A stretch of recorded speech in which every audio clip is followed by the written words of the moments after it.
What would you do if the most humiliating text of your life went to the one person who could fire you before sunrise?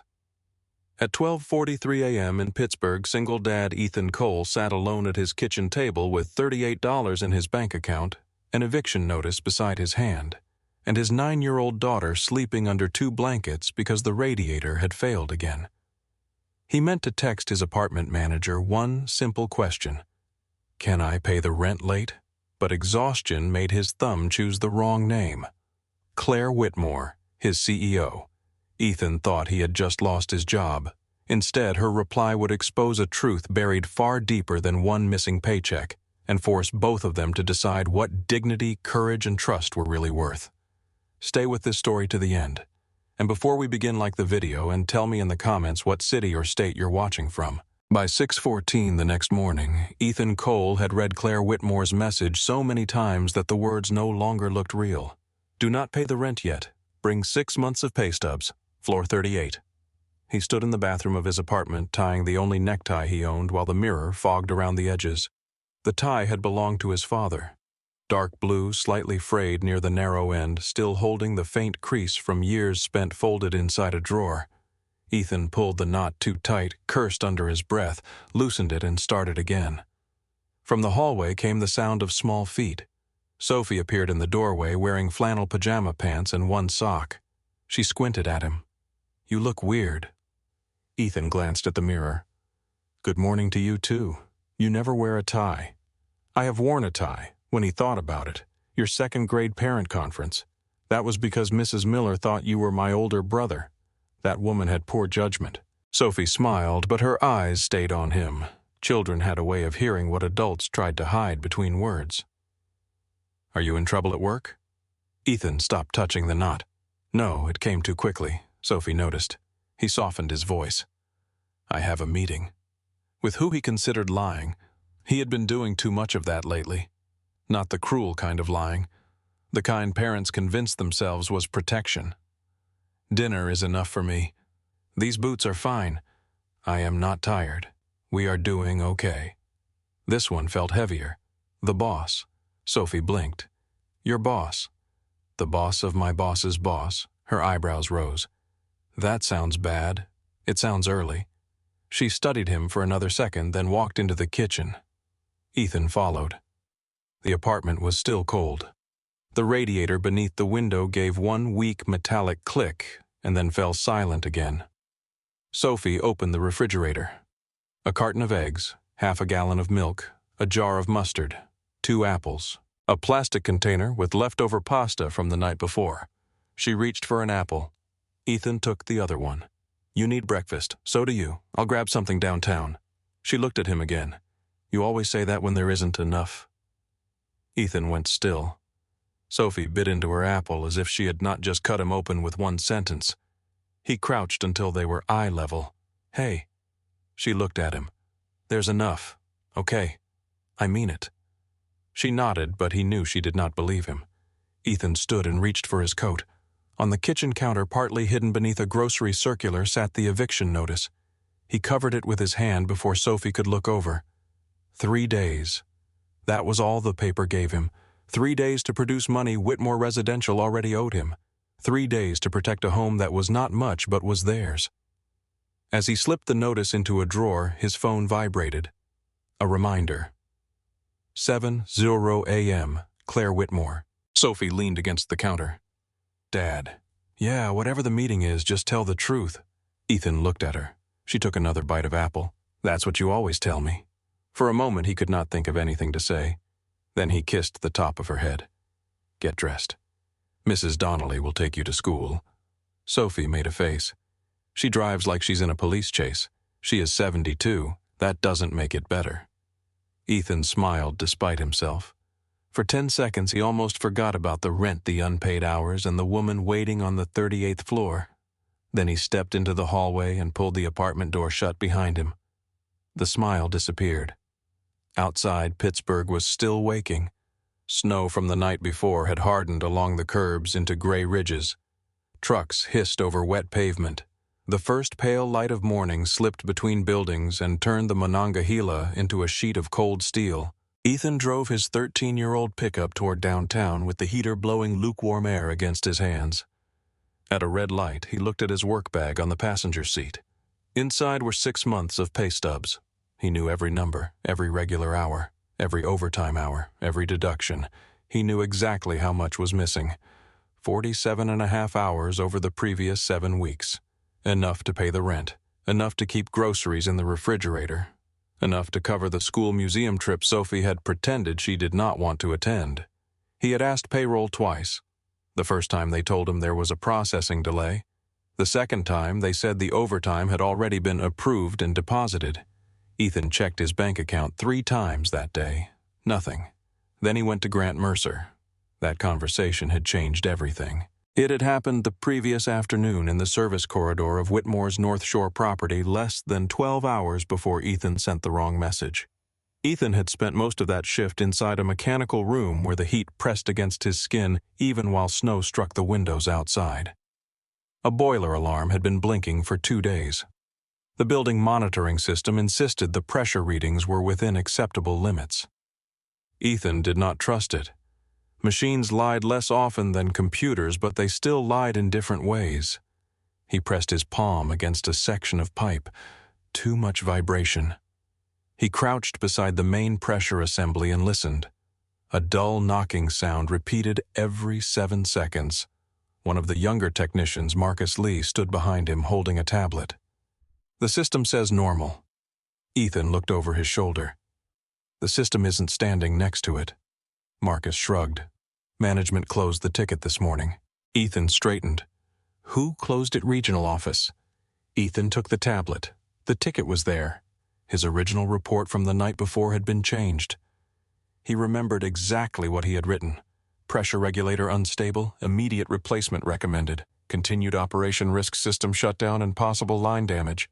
Now the report read, minor fluctuation observed. Condition resolved during routine inspection. Ethan scrolled down. The labor entry had also changed. His 4 hours of emergency work had become 1 hour. The replacement estimate he had entered for the pressure valve was gone. In its place was an invoice approval for Redmont Building Services. $9,800. Ethan stared at the number. Marcus leaned closer. What, I fixed this? Yeah. No Redmont crew came in. Not while I was here. Ethan opened the contractor log. Nothing. No entry, no badge access, no delivery, no service vehicle. Yet somewhere in the company system, Whitmore was preparing to pay almost $10,000 to an outside contractor for work Ethan had already performed. Ethan photographed the screen. Marcus saw him. You sure you want to do that? No. Then why are you doing it? Ethan handed back the tablet. Because I'm getting tired of being told I didn't see what I saw. That was when Grant Mercer appeared in the doorway. He was not dressed like the men who kept the building alive. Pressed charcoal slacks, polished shoes, white shirt beneath a wool coat that probably cost more than Ethan's truck payment. Grant smiled at Marcus. Give us a minute. Marcus left without argument. Grant waited until the door closed. Then he looked at Ethan. You keep finding problems. Ethan wiped grease from his hands with a rag. That's the job. Most technicians fix problems. I do.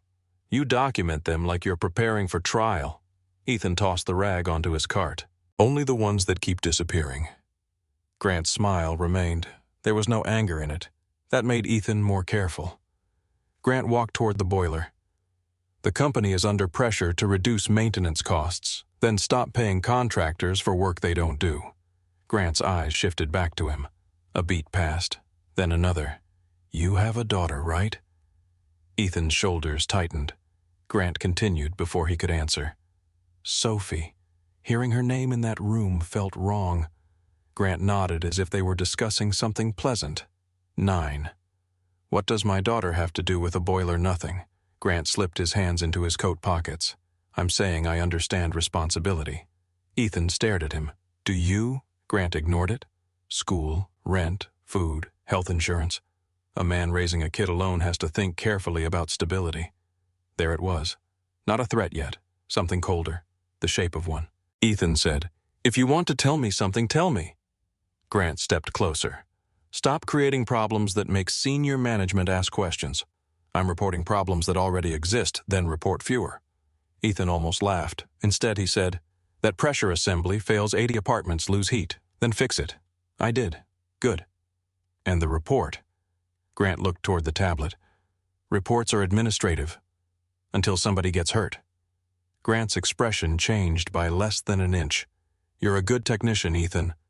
Then let me do my job. I'm trying to help you keep it. The room went quiet, except for the boiler. Knock. 7 seconds. Knock. Grant nodded toward the door. Your overtime issue is being reviewed. Ethan's jaw tightened. I worked those hours. I didn't say you didn't. Payroll says I was paid. Grant smiled again. Then perhaps you should take that up with payroll.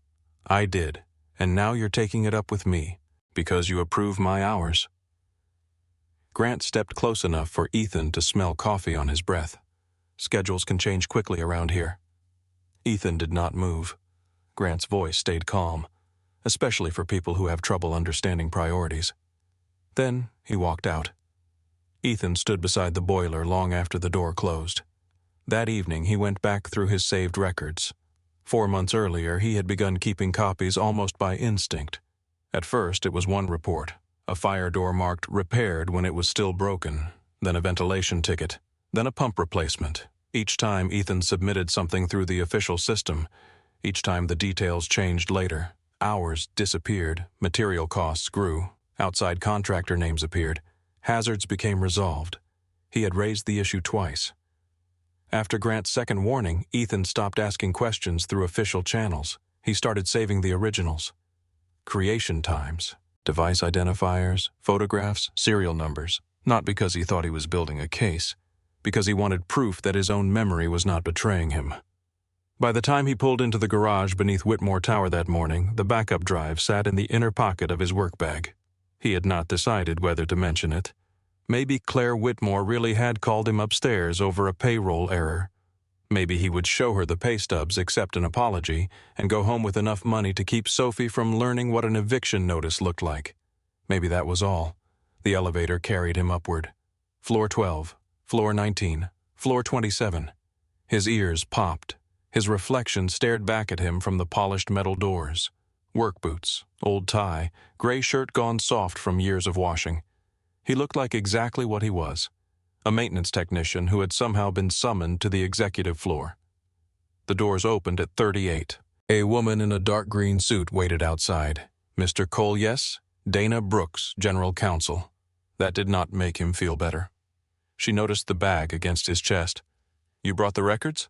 Yes, good. She turned. Ms. Whitmore's waiting. The executive floor was quiet in a way Ethan had never experienced at work. No carts, no radios, no clanging tools, no one shouting down a corridor that a valve was stuck or an elevator was offline. Soft carpet swallowed every footstep. The city stretched beyond walls of glass. They entered a conference room. Claire Whitmore stood at the far window.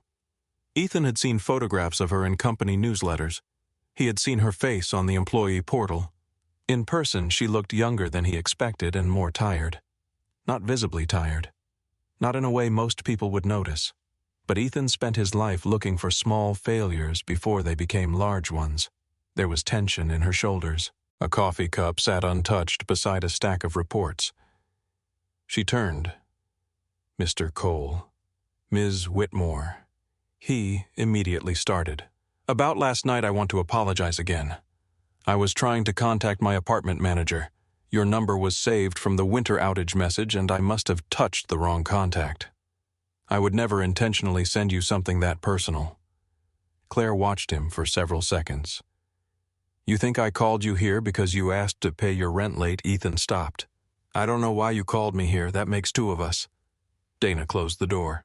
Claire walked to the table and slid a folder toward Ethan. Sit. He sat. She remained standing. Open it. Inside was a company policy dated 6 months earlier.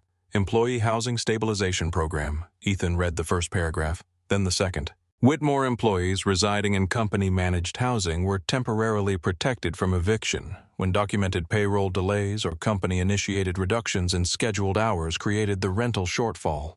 Ethan looked up. Claire tapped the signature page. Her name was at the bottom. I approve this personally. Ethan turned back to the document. Claire continued. Riverside Commons is covered. He read the property list. There it was. Riverside Commons. Claire said if Whitmore delayed wages owed to you, management was prohibited from issuing an eviction demand tied to that shortage. Ethan looked at her. I got one anyway. I know. She placed his text from the night before beside the policy. That is why I told you not to pay the rent yet. Ethan felt something unfamiliar shift in his chest. Not relief. Not yet. Claire opened a second file. Now show me your pay stubs. He handed them over. Dana arranged the statements by date. Claire placed a printed payroll ledger beside them. Ethan leaned forward. The ledger listed every overtime hour. 47.5, approved, processed, paid. He stared. That's wrong. Claire folded her arms. The system says otherwise. I don't care what the system says. Dana looked at him. Ethan reached into the folder and pulled out his bank statements. Here. He pointed. Regular pay. Then the next deposit. Regular pay. Next. Regular pay. He turned another page. No overtime. Claire compared the amounts. Could the payment have gone to another account? I only have one. Dana asked. Did you change direct deposit information? No. Receive a paper check? No. Claire pulled another folder from the stack. Then another. 4 employees, different properties, different job titles, same pattern, overtime marked as paid, no evidence of receipt. Ethan looked up slowly. This isn't just me. No, Claire said. Dana pointed at the approval codes. All 5 payroll records passed through the same regional authorization chain. Ethan already knew the name before she said it. Grant Mercer. Claire watched his face. You're not surprised? Ethan leaned back. The chair suddenly felt too soft. No. Why? For a moment he heard Grant again. Schedules can change quickly around here. Claire waited. Ethan said, because reports have been changing too. Dana's attention sharpened. What reports? Maintenance reports. Claire pulled out a chair and finally sat. Ethan continued. I submit repair tickets. Later the hours are different. Costs change. Sometimes the problem I marked open shows up as resolved even when it isn't. Dana asked how long 4 months that I know of. Claire's expression went still. Did you report this? Yes. To whom, Grant? And he suggested I learn what my priorities were. Claire looked at Dana. Dana wrote something down. Ethan watched them. Then Claire closed the folder. There's something you should understand before this goes any further. Her voice was calm, but the words were not. I received a financial review of your division yesterday morning. Ethan waited. According to that review, internal maintenance costs have risen sharply while productivity has fallen. He frowned. Claire continued. Contractor performance appears stronger. Internal labor appears inefficient. Your department is being recommended for dissolution. Ethan stared at her. How many people? Just over 200 across the region. His hands tightened around the edge of the table. Claire said I was prepared to approve the recommendation. The city beyond the glass suddenly seemed very far away. Ethan thought of Marcus, the electricians, the janitors who picked up repair shifts, men and women with mortgages, kids, medical bills. He looked at Claire. You were going to fire 200 people. Because of those reports, I was going to act on the information presented to me. The information is fake. Dana looked up. That is a serious statement. So is firing 200 people. Claire did not flinch. Can you prove it? Ethan looked at her, then at Dana, then at his work bag. For 4 months he had told himself the files were insurance, something private, something he would never need. Grant already knew he had been asking questions. If Ethan opened that door now, he could not close it again. Claire seemed to understand the hesitation. You have a daughter. Ethan's eyes moved to her. How do you know her name? Your employee file. He did not like that answer, but she continued before he could speak. I am not asking you to trust me, Mr. Cole. Her voice softened by only a fraction. I am asking you to decide whether staying silent is still protecting her. Sophie's voice came back to him from the kitchen. Just tell the truth. That's what you always tell me. Ethan reached into the bag. His fingers found the small black drive. He placed it on the table between them. Dana looked at it. Claire did not move. Ethan said, Those reports in your system aren't the reports I wrote. Dana asked, What is this? The originals. How many? Ethan looked at the drive. Enough. Dana pulled her laptop closer and inserted it. A folder opened. Then another. Building names filled the screen. Dates, repair tickets, photos, equipment records, timestamps, hundreds of files. Dana stopped scrolling. Claire's eyes stayed on the screen. Ethan leaned back in his chair. For the first time since the eviction notice slid beneath his apartment door, the fear inside him changed shape. He was still afraid of losing his job, still afraid of losing the apartment. But the numbers in front of them were no longer only about him. Dana opened the first file and compared it with the version stored in Whitmore's official system. Her expression hardened. Claire moved beside her. On one screen, Ethan's original report showed a dangerous pressure failure left unresolved. On the other, the company record claimed the problem had already been fixed by an outside contractor. Dana opened the metadata. She stared at the alteration time, then at the administrator code attached to it. Claire quietly pulled out the chair beside her and sat down. "Start with this one," she said. Ethan looked at the two versions of the same truth glowing side by side on the screen. Then he began to explain exactly what had happened inside the building.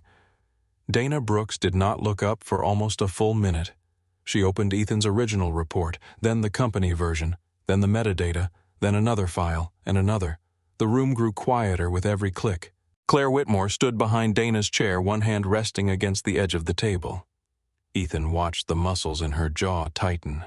Dana finally spoke. "This one was changed 6 hours after you submitted it." Ethan nodded. "And this one, same building, different floor." Dana opened the official record. "Your labor time dropped from 5 hours to 2. That happened a lot. Material cost increased by almost $4,000. I didn't order those materials." Dana looked at him. "You are certain I know what I carry into a mechanical room?" Claire said, "Show me the next one." Dana opened a ventilation report. Ethan leaned forward. "That fan was failing. I marked it for replacement. The official version said it had been replaced." Dana scrolled lower. "Redmont Building Services." Ethan nodded. "They never came." Claire looked at Dana. "Can we prove that Dana was already typing? Not from this file alone." She opened the access control system and searched the service date. Contractor badge logs. Nothing. She searched the loading dock camera entries. Nothing. Vehicle records, nothing. Delivery records, nothing. Dana leaned back. "Redmont billed us for a replacement fan. Ethan said that fan is still there." Claire turned to him. "The original, yes. How do you know I installed it 8 years ago?" For the first time, Dana's skepticism shifted. Not gone, just redirected. She opened another file, another altered ticket, another Redmont invoice, another set of labor hours reduced after submission. By 9:30, coffee had gone cold on the table. By 10:15, Dana had confirmed 3 of Ethan's files against independent building records. By 11, she had stopped asking whether the changes were real. Now she was asking who had made them. Claire stood at the window while Dana worked. The morning light had climbed over downtown Pittsburgh, turning the glass towers white against a pale sky. From 38 floors up, the city looked orderly. Grid lines, bridges, traffic, buildings standing exactly where they were supposed to stand. Ethan stared at the view and thought how different every building looked from underneath. Up here, a tower was an asset. Downstairs, it was 1,000 things trying to fail at once. A pipe, a bearing, a fuse, a valve, a tenant who had not slept because the radiator kept banging all night. Dana said, "I found something." Claire turned. Dana rotated the screen. A payment history filled the display. Redmont Building Services appeared again and again. North Shore, Riverside Commons, Liberty East, Carson Heights, Whitmore properties all across the city, invoices for emergency repairs, equipment replacements, specialty labor, environmental remediation. Ethan frowned.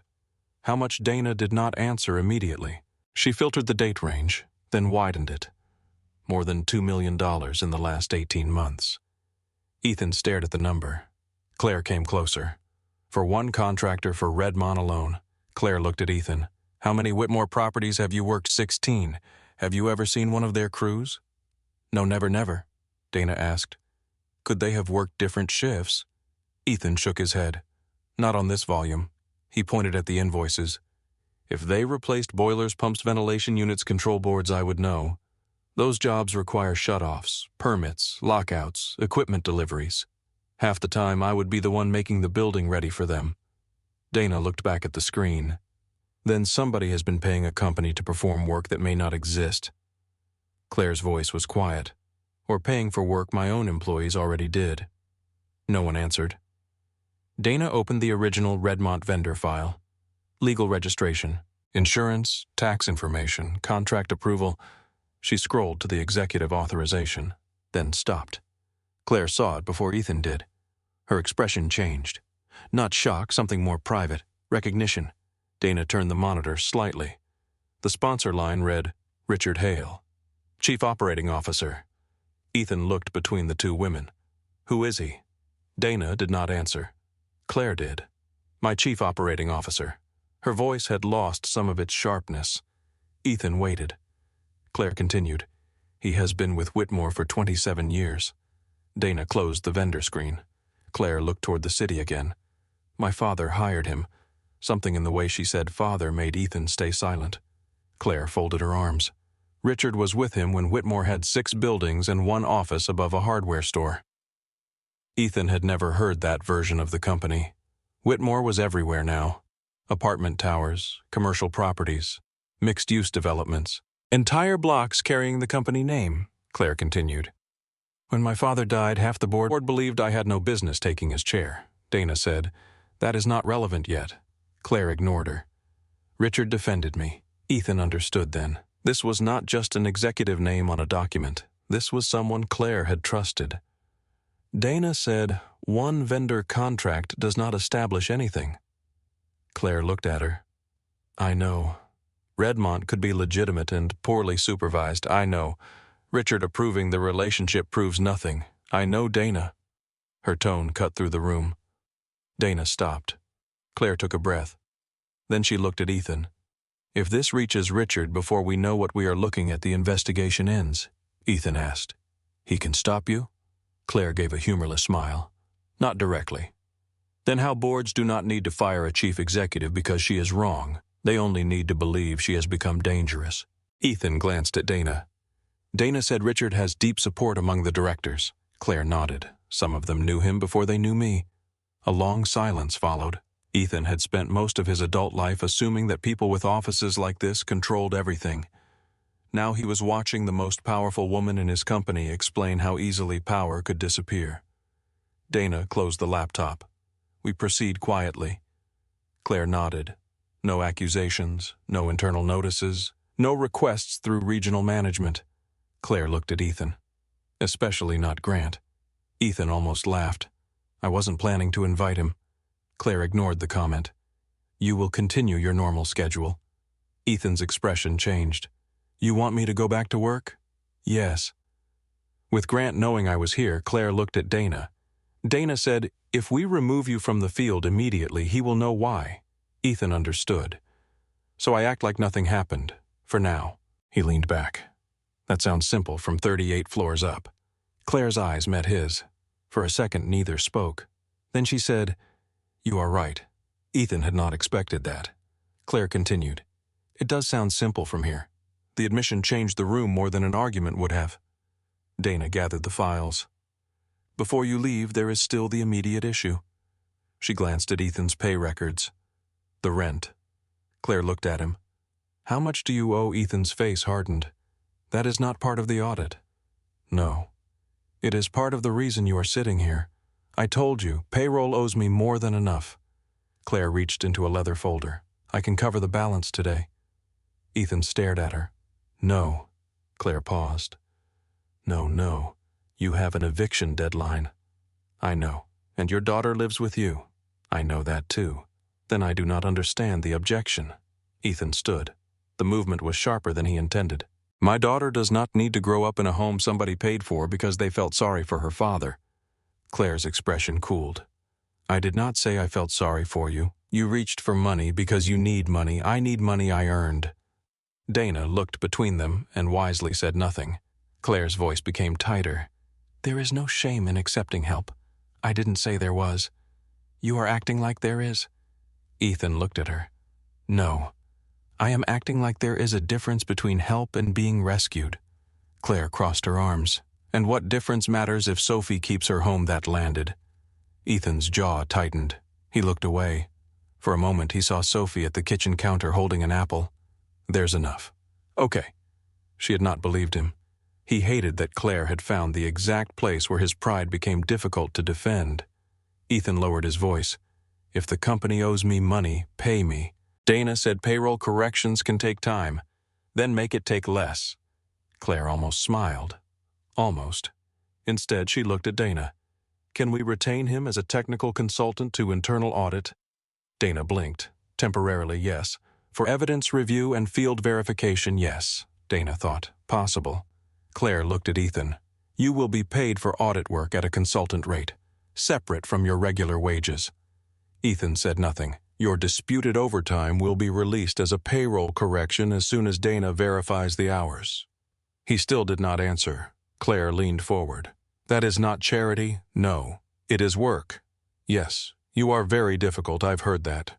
Dana looked down to hide a smile. Ethan finally nodded. One condition. Claire's eyes narrowed.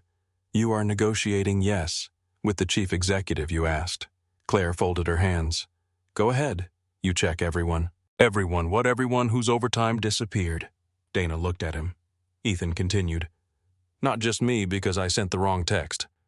Claire said, we do not know how many there are, then find out. And if there are hundreds, then you check hundreds. Claire studied him. Ethan did not look away. Finally, she said, agreed. He picked up his work bag. Dana said, leave the drive. Ethan hesitated, then removed it and placed it on the table. Dana noticed the hesitation. You have another copy. It was not a question. Ethan looked at her. Dana smiled faintly. I would be disappointed if you did not. Ethan left the 38th floor shortly after noon. By 1:30 he was back in work clothes. By 2 he was standing in the maintenance shop at the North Shore building, trying to behave like the morning had never happened. Marcus glanced at him. How was the meeting? Ethan opened his toolbox. Payroll. That good or bad still deciding. Marcus nodded toward the office. Grant's been asking for you. Ethan stopped. For how long since lunch? He closed the toolbox. Grant's office was empty. Ethan checked the loading dock. Nothing. Then he noticed his locker door was open, just slightly. He walked toward it. Inside, his tools had been moved. Not much. A wrench tray shifted. Tape rolls stacked differently. His spare gloves pushed to the side. Ethan crouched. Behind the lower interior panel where he had hidden a second backup drive months earlier, there was an empty space. His stomach tightened. A voice behind him said, looking for this. Ethan turned. Grant stood 10 feet away. In his hand was the small black drive. He rolled it slowly between his fingers. Ethan straightened. Grant smiled. You should find better hiding places. Ethan kept his face still. That's company equipment. No. Grant lifted the drive. This, you know what I mean. Grant stepped closer. How was 38? Ethan's pulse beat hard in his throat. Payroll issue. Must have been important. They wanted documentation. Grant nodded. And you gave it to them, my pay stubs. That's all. Grant watched him. The maintenance shop seemed suddenly too open. Men moved in the corridor beyond the glass. A radio crackled somewhere. Grant lowered his voice. You are getting yourself involved in things you do not understand. Ethan said, You've told me. I am telling you again, then maybe say it clearer. Grant's smile disappeared. Stop. One word. Nothing hidden inside it now.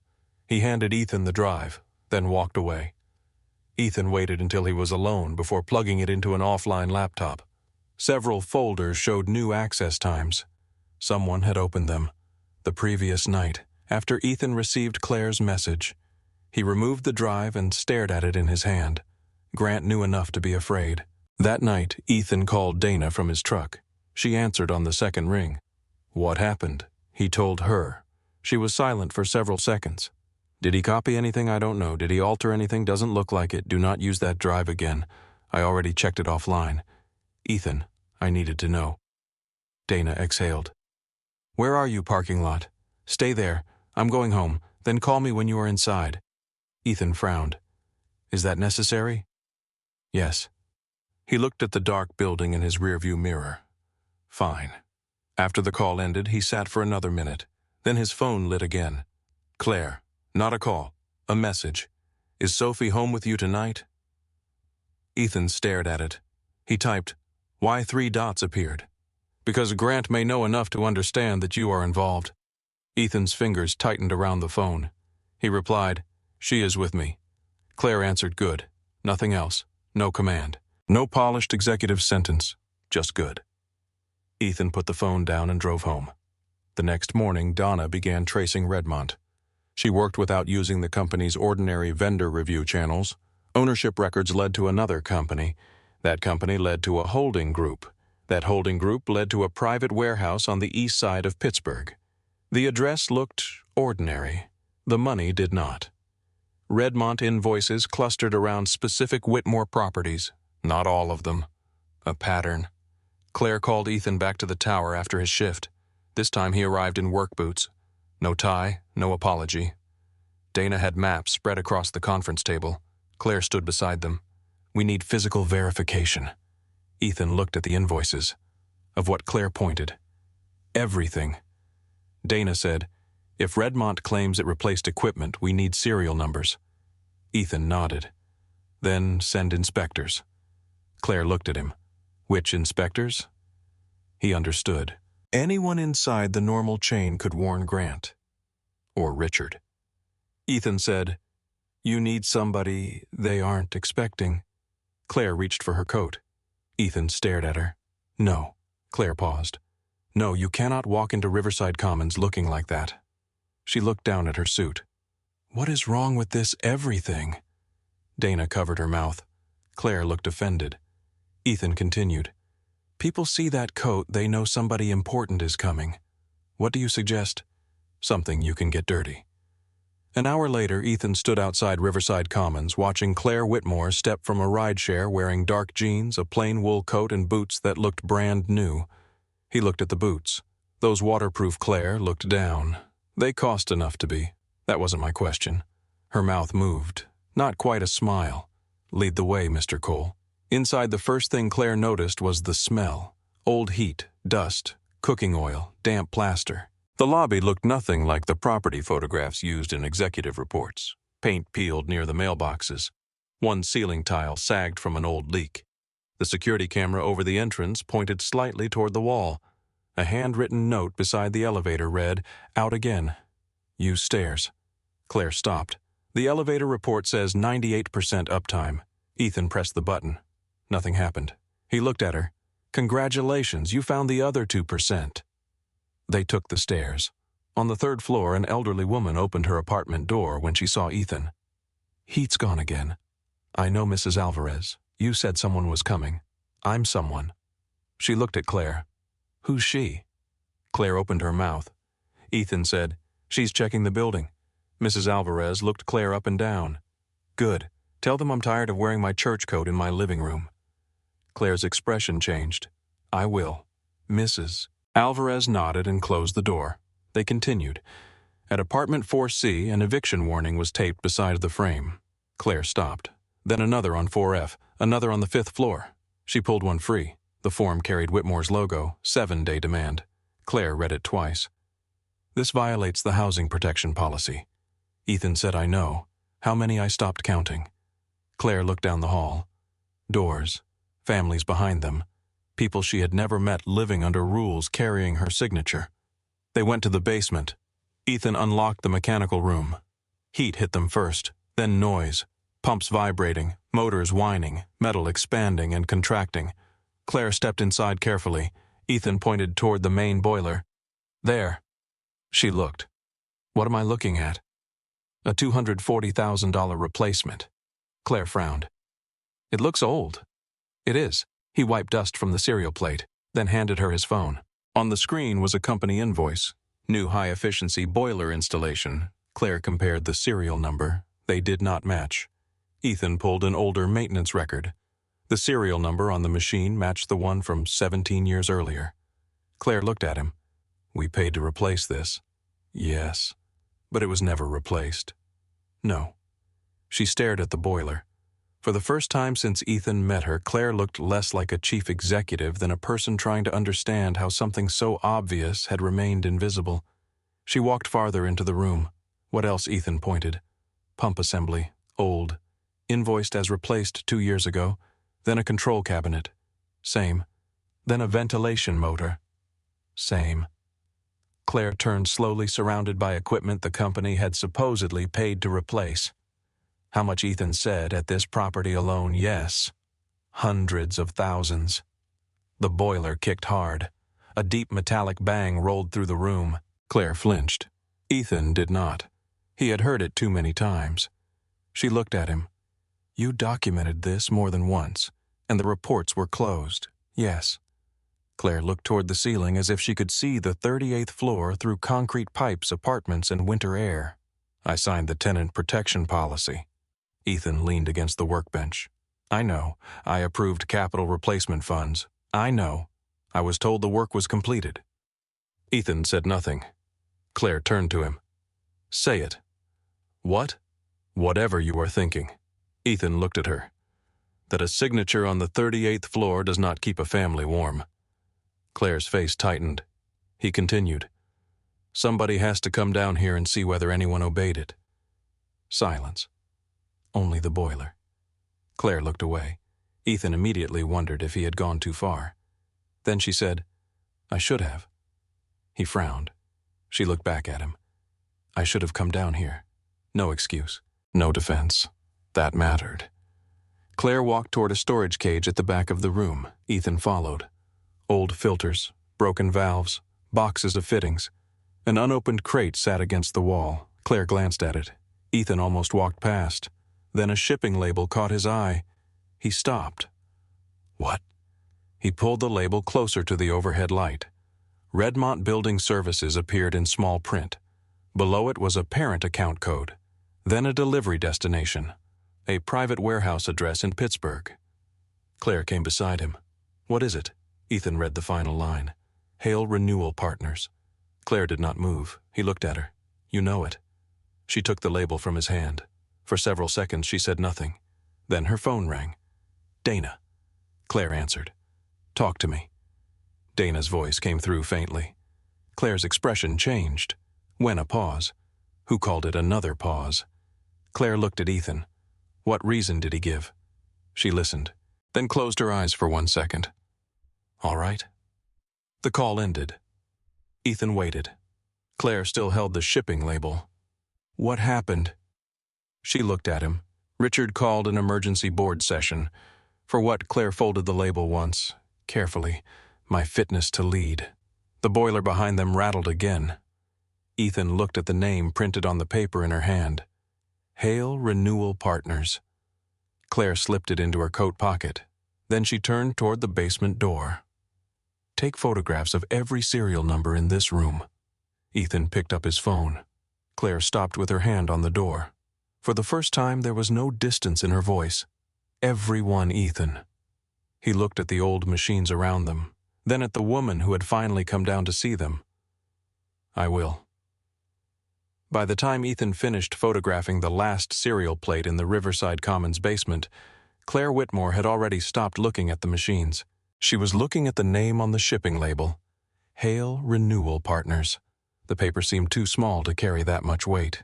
For nearly 20 years, Richard Hale had been part of the Whitmore story. He had stood beside Claire's father at construction sites, board meetings, charity dinners, and ribbon cuttings. After her father died, Richard had been the man who sat across from Claire in the empty executive office and told her she could survive the board if she learned not to show fear. Now his name was sitting in a cold basement beside equipment Whitmore had paid to replace and never received. Claire folded the label again and slipped it into her coat pocket. Dana needs this. Ethan lowered his phone. You think Richard knows we were here? I think Richard knows something is moving, and the board meeting. Claire looked toward the basement stairs. He did not call it because he suddenly became concerned about my leadership. Ethan slipped the phone into his pocket.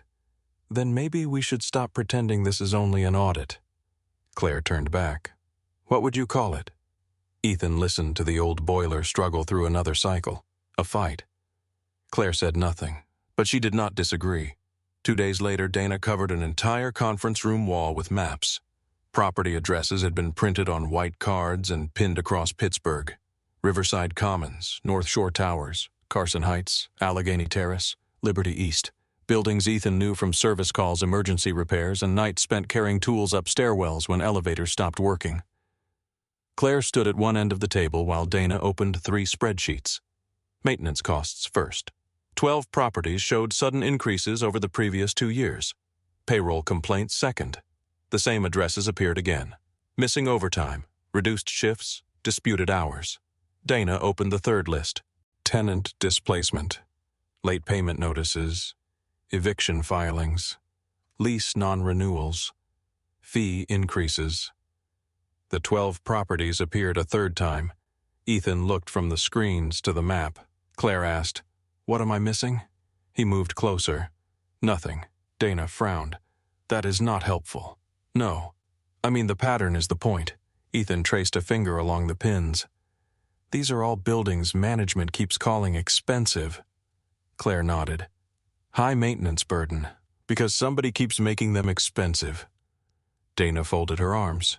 Ethan pointed at Riverside Commons.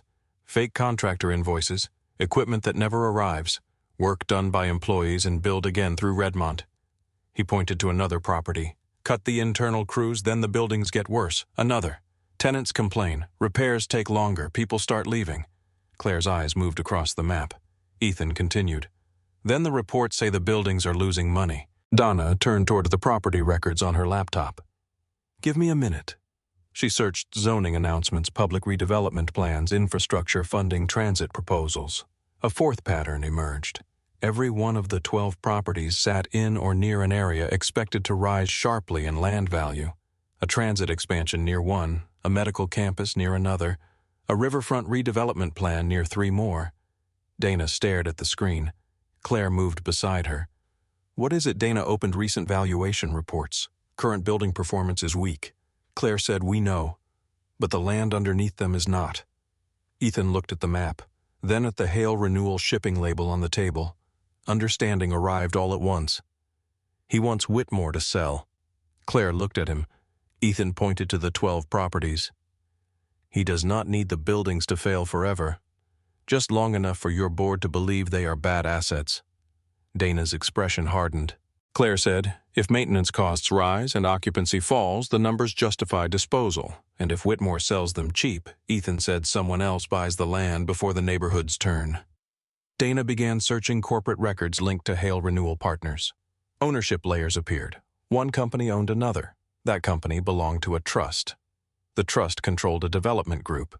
The development group had options on several parcels adjacent to Whitmore properties. Claire sat slowly. "It is not just theft." Dana looked at her.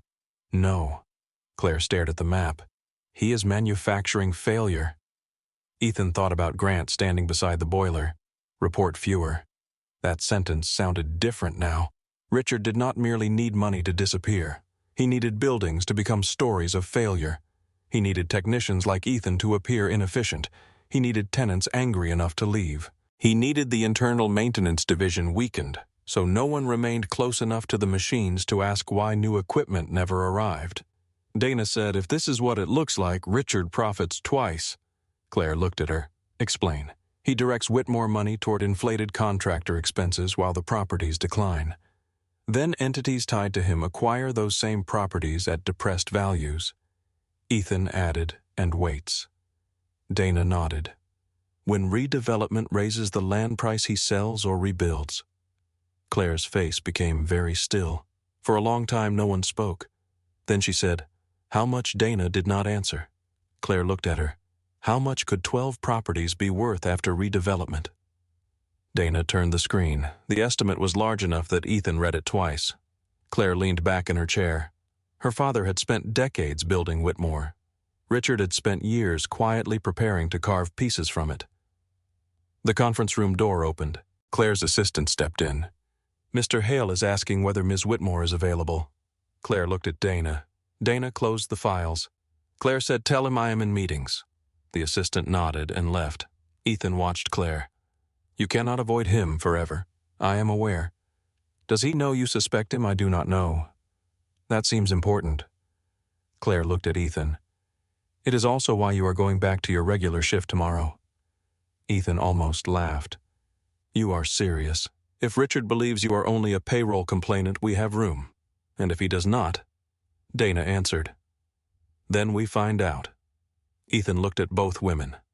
I love how reassuring lawyers are. Dana ignored him. The following afternoon, Richard Hale invited Ethan to his office. Not summoned. Invited. The distinction bothered Ethan more. Richard's assistant met him personally and offered coffee before leading him through a suite overlooking the river.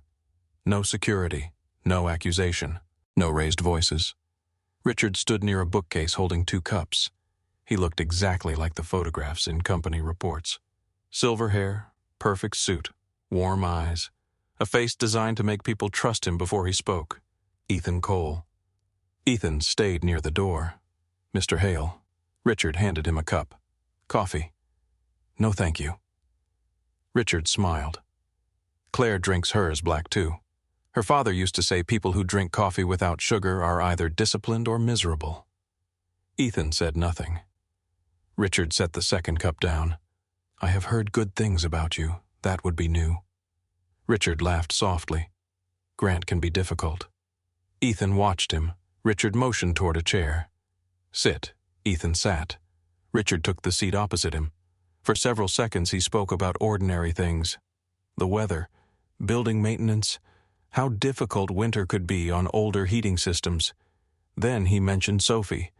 I understand you are raising your daughter alone. Ethan's eyes sharpened. Richard noticed. Employee files are not secret from executive leadership. What do you want? Richard folded his hands. To help. Ethan said nothing. Men like you are the reason companies like this survive. Ethan almost smiled. That speech work often Richard's expression remained pleasant. You think I am flattering you? A little. I am telling you something Claire does not understand yet. Richard leaned back. She grew up inside this company. She sees policies, reports, board approvals. People like you see what actually keeps a building alive.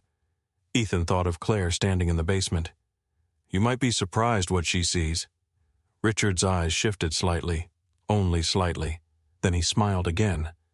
She has always been intelligent. Ethan heard the choice of word. Intelligent, not capable, not right. Richard continued. But intelligence and leadership are not the same thing. He rose and walked toward the window. Whitmore owns properties that should have been sold years ago. Old buildings, expensive systems, tenants paying below market rates, capital trapped in places that cannot return what we invest. Ethan asked, So you stop investing? Richard turned. I move money toward value by charging for equipment that never arrives there. The first direct cut. Richard did not flinch. He returned to his chair. Be careful, Ethan. About what? Assuming you understand a financial system because you understand a boiler. Ethan leaned forward. Boilers are simpler. Richard smiled. I imagine. When something is broken, they usually make noise.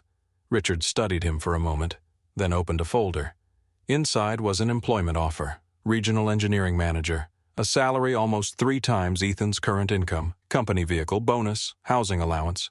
Ethan looked at the page. Richard said, You have been undervalued. Ethan read the salary again. It was more money than he had ever imagined earning. Richard slid another page forward. A signing bonus. Enough to cover a full year of rent. Enough to fill the refrigerator.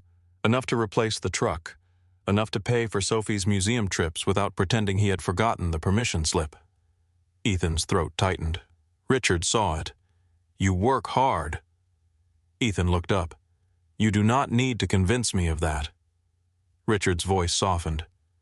You also do not need to sacrifice your daughter because Claire Whitmore is fighting a political battle. Ethan stared at him. Richard placed one final document on the table. A statement. Ethan read the first paragraph. It claimed Claire had pressured him to produce evidence against senior management.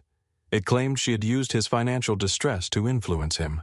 It claimed several records had been taken out of context. Ethan looked up.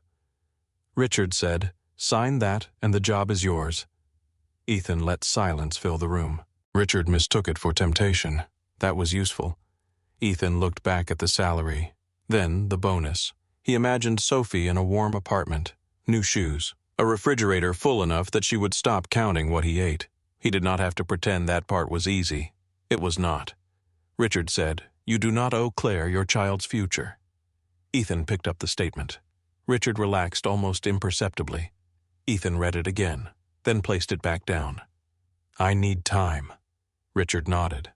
"Of course. How much until tomorrow evening?" Ethan stood. Richard extended his hand. Ethan looked at it, then shook it. Richard smiled. "I knew you were practical." Ethan left without correcting him. Claire was waiting in Dana's office when Ethan arrived that evening. He placed the employment offer on the desk. Dana read it, then the statement. Claire's face grew colder with every line. "He wants you to accuse me of fabricating the investigation." "Yes." "And you told him you would think about it?" "Yes." Claire looked at him. "Why, so he would think I might?" Dana nodded. "Good." Claire did not. She stared at the compensation page. "This would solve your rent problem." Ethan said nothing. Claire looked up. "Your truck?"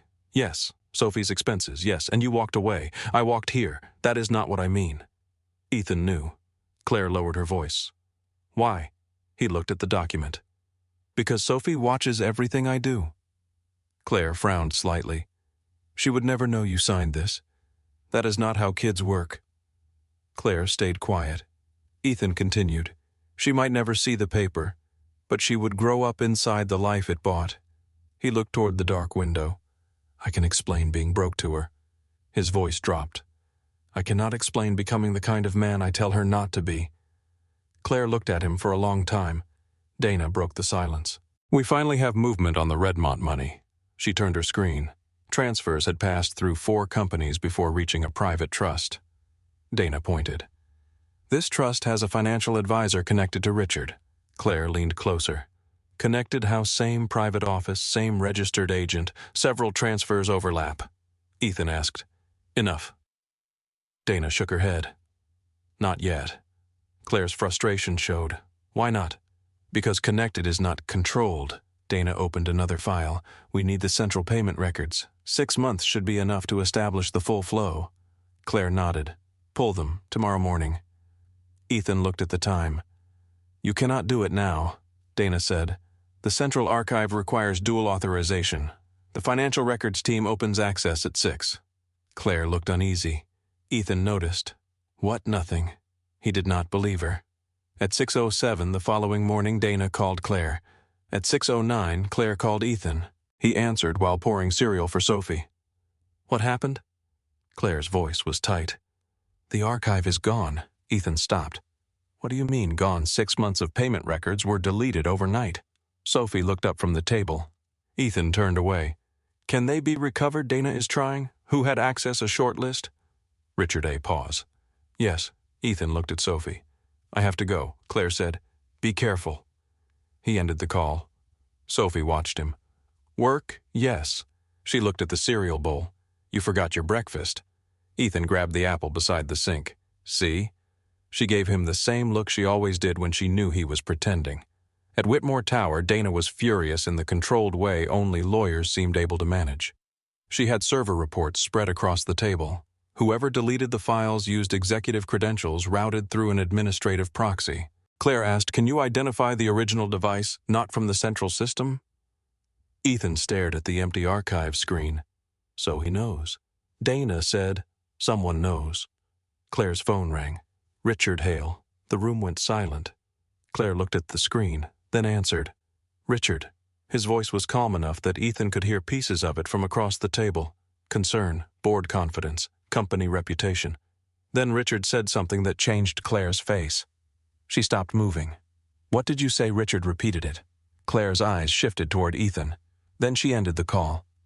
Dana asked what Claire looked at her. "He told me to be careful with private messages." Ethan felt cold. Dana said which private messages. Claire did not answer. Ethan understood first. The rent text. Claire nodded. "How does he have it?" "My phone is company managed." Dana stood. "He accessed the corporate backup." Claire looked at Ethan. "I am sorry." He stared at the table. That message contained nothing illegal, nothing romantic, nothing shameful. But Ethan knew how it looked when removed from everything around it. A poor employee, a female chief executive, a private request, an intervention. Richard did not need facts. He needed a story people wanted to believe. By lunchtime, the story existed. A financial news site published an article questioning whether Claire Whitmore had interfered in employee matters after receiving a personal message from a male technician facing financial hardship. No direct accusation, no proof of romance, no claim Claire had paid Ethan, just suggestions, questions, anonymous concerns from senior company sources. The article did not need to say anything clearly enough to be disproved. It only needed people to fill in the blank spaces themselves. Internal messages spread faster. Someone posted a screenshot of Ethan's text. "Can I pay the rent late?" A reply appeared. "Must be nice having the CEO as your landlord." Another. "Wonder what he had to do for that meeting." Ethan shut off his phone. Across town, Claire faced an emergency call with the board. Dana sat beside her. Richard appeared from another office, calm and concerned.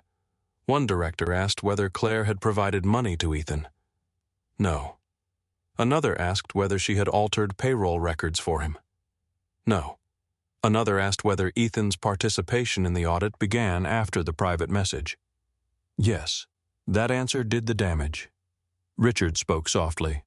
"I do not question Claire's intentions." Dana watched him. He continued.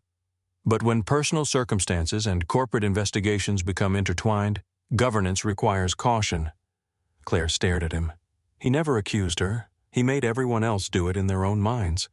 By the end of the call, the board ordered the internal audit suspended pending independent review. Dana was instructed to turn over active case materials. The proposed recipient for safekeeping was the office of the Chief Operating Officer, Richard Hale. Dana muted the call. "You have got to be kidding me." Claire did not react. She simply stared at Richard's face on the screen. At 3:20 that afternoon, Grant Mercer entered the North Shore maintenance shop with 2 security officers. Ethan saw them before they reached him. Marcus stopped working. Every conversation in the room faded. Grant carried a folder. He looked almost sympathetic. Ethan Cole. Ethan set down his wrench. Grant read from the page. "Your employment is terminated effective immediately for unauthorized removal and possession of confidential company information." Ethan looked at the security officers, then at Grant. "You mean copies of my own reports?" Grant did not answer. "You mean the reports you changed? Turn over your badge." Ethan pulled it from his belt. Grant held out his hand. Ethan placed it in his palm. One of the security officers stepped toward Ethan's locker. "I can empty it myself." Grant said policy requires supervision. Ethan laughed once. "Of course it does." Marcus looked furious. Ethan shook his head at him.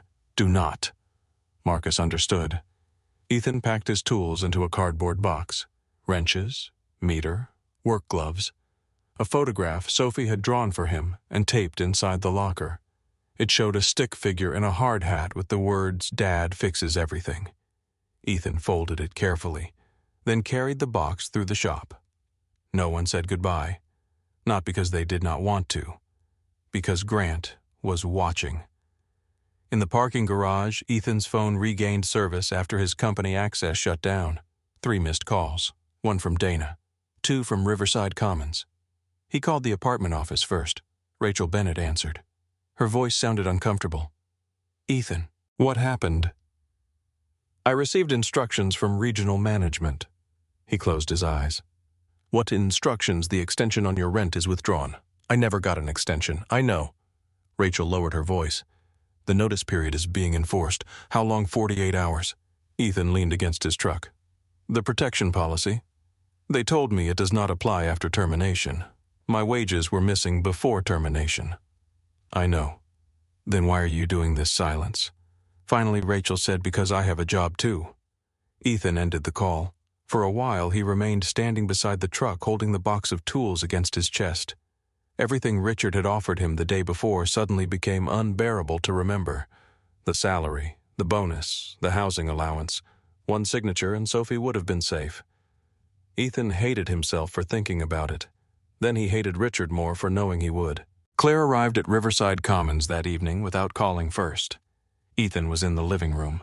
Boxes were open across the floor. Sophie was at Mrs. Donnelly's apartment upstairs while he packed. Claire stood in the doorway and looked at the room. Ethan did not invite her in. She entered anyway. "I heard. Which part your termination? Try again." Claire said nothing. "My rent. Yes. My access. Yes. My name all over the company network. Yes." Ethan picked up a stack of books and placed them into a box. Claire stepped closer. "I am working on reversing the eviction action. Do not." She stopped. Ethan looked at her. "You still have your office." Claire knew where this was going. "Ethan, you still have your house, yes, your paycheck, yes?" He nodded. "I have a 9-year-old upstairs because I do not want her watching me decide which parts of her room fit into boxes." Claire's face tightened. "I know. No, you do not." His voice rose for the first time. "You knew this was dangerous. Dana knew. You both had lawyer security board votes options." Claire did not interrupt. "I had a toolbox." He pointed toward the apartment. "And a kid." He turned away.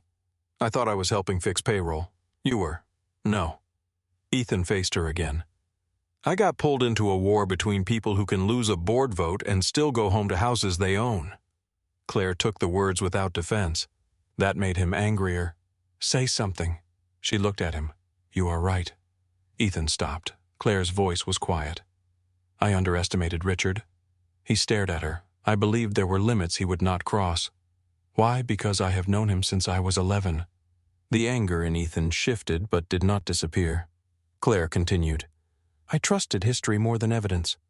She reached into her bag and removed a document. "What is that? A formal acknowledgement from Whitmore Residential that your overtime remains unpaid." Ethan took it. Claire said it establishes the debt independent of the internal audit. Dana signed it before the board froze her authority. He read the page. "With this, you can pursue the wages in court even if I am removed." Ethan looked at her. "This is your solution, no. Then what is it, the only thing I can give you right now that Richard cannot call favoritism?" He laughed bitterly. "So I am alone." Claire's eyes held his. Right now a pause. "Yes." The honesty hurt more than reassurance would have. Ethan looked away. Claire moved toward the door. Before leaving, she stopped. "I am sorry." He did not answer. After she was gone, Ethan sat in the middle of the living room surrounded by boxes. For the first time since the entire thing began, he considered stopping. Not strategically, not temporarily. Stopping, let Richard win. Take the wage document, find another job, find another apartment, protect Sophie. There were moments when courage looked less like bravery and more like a luxury for people who did not have children depending on them. The door opened. Sophie stepped inside, carrying her backpack. Mrs. Donnelly stood in the hallway. "I brought her down." "Thank you." Mrs. Donnelly gave Ethan a look that said she knew something was wrong, then left. Sophie closed the door. Her eyes moved across the boxes. She did not ask whether they were moving. She already knew. She set down her backpack. "Did you do something bad?" Ethan looked at her. "What, at work?" "No." "Did you lie?" "No." "Did you take something?" "No." "Did you hurt anybody?" "No." Sophie thought about this, then looked around the apartment. "So why are we packing?" Ethan rubbed both hands over his face. "It is complicated. I hate when adults say that." "So do adults." She walked to one of the boxes. On top was the drawing from Ethan's locker. "Dad fixes everything." Sophie picked it up. "If you did not do anything wrong, why are we leaving like you did?" Ethan looked at her. She did not say it dramatically. She was genuinely confused. To Sophie, fairness was still supposed to make sense. Ethan envied that. He stood. "Go wash up. I'll make dinner." "What dinner?" He looked toward the kitchen. "Something creative. That means eggs. It could mean pasta. We had pasta yesterday. Then creative eggs." She rolled her eyes and walked away. Later, after Sophie fell asleep, Ethan returned to the kitchen table. He could not pack anymore. The eviction notice lay beside Claire's wage acknowledgement. The copied invoices were scattered around them. He read through everything again, not because he expected to find salvation, because he did not know what else to do. Redmont invoices, maintenance approvals, contractor codes, property records. The words blurred. Then something bothered him. He picked up one invoice. A regional processing code appeared near the bottom, PB17F. Ethan frowned. That was wrong. Pittsburgh Building, Region 17 used the code PB17E. He knew because technicians entered it constantly. He pulled another Redmont invoice. PB17F, another. Same error. He sat straighter. Ethan reached for the eviction notice. His eyes moved across the page. Tenant identification, property number, processing unit, regional code, PB17F. He stopped breathing for a second. 3 departments, maintenance contracting, vendor billing, housing management, all supposedly separate, all using the same incorrect regional code, not a random typo, a copied template. Ethan spread the papers across the table. The forged contractor documents and his eviction notice had come from the same administrative source. That meant the pressure on his apartment had not started because he complained. The housing system had already been connected to the operation. Tenant displacement was not a side effect. It was part of the design. Ethan grabbed his phone and called Dana. She answered, sounding exhausted. "Ethan, I found something." What he looked at the eviction notice, the typo. What typo regional code? Every legitimate Pittsburgh form uses PB17E, and the Redmont invoices use PB17F. Dana went quiet. Ethan continued. "So does my eviction notice." Another silence. Then Dana said, "Send me photographs." He did. Dana called back 2 minutes later. "You are right." Ethan walked toward the living room window. Outside, snow had begun falling again. Dana said if they came from the same administrative template, we may be able to identify the system that generated them. They deleted the central archive. Yes. Ethan looked toward the radiator. It gave one weak click. Then another thought arrived. Not from paperwork. From work. Dana. What when headquarters loses connection to a building, what happens to the control system, I do not know. The building keeps running, obviously. No, listen, Ethan moved quickly toward his workbox and pulled out an old service manual. Local controllers store commands when the central network goes offline. Storm redundancy. Dana was silent. Ethan flipped pages. Repair changes. Equipment events. Administrator access. They save local copies until synchronization. Would those records be in the central archive eventually? But before synchronization, they exist on the building controller. Dana understood. If Richard erased headquarters, he may not have erased the basements. Ethan looked at Sophie's closed bedroom door, then at the eviction notice in his hand.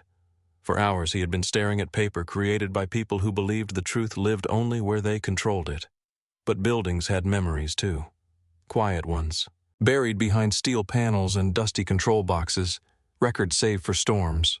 Records no executive thought about because executives did not spend their nights in mechanical rooms. Ethan picked up the service manual. Riverside Commons still has the old controller. Dana asked, "Can you access it?" Ethan looked at the termination letter beside his tools. "No." Dana exhaled. "Then we have a problem." Ethan stared at the company's seal on her earlier audit authorization. "No." He closed the manual. "You can." Dana was silent for 3 seconds. Then she understood exactly what Ethan meant. "You want me to seize the controller. You are still head of internal audit. For the moment. Then use the moment." Dana exhaled slowly. "You were terminated. You cannot touch company equipment. I know.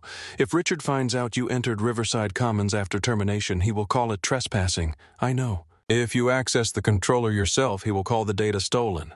I know." Dana paused. Ethan looked at the service manual spread across his kitchen table. Then he said, "So I do not touch anything." The silence on the other end changed.